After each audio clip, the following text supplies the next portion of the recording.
Hi guys, it's Dan from FatRank here, and today we're going to be giving you some useful CTR tips for your images.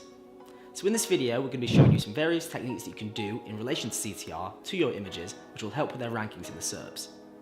If you want any more information about what CTR is, just check out our other video, which is in the description. So the first technique I want to show you guys is actually in making sure that your images are aesthetically pleasing.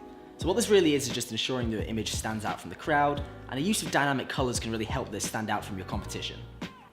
On top of that, it's also important to ensure that your text is bold and clear. This is basically avoiding using text that's difficult to read and making sure that your text that you are using is grammatically correct. The third technique that I wanted to advise you on is actually your use of your alt tag / alternative text for your image.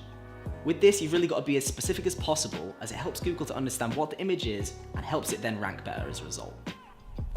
Finally, the file format in which you save your image is crucial too, as when exporting your image with a background, it's crucial to actually export that as a JPEG file to achieve maximum quality. However, if you're exporting an image that's actually a transparent image, always export with PNG to keep that transparency. We hope you enjoyed our CTR tips for your images and that they helped rank them better. If you'd like any more information about CTR, just check out the rest of our channel, and thanks a lot for watching.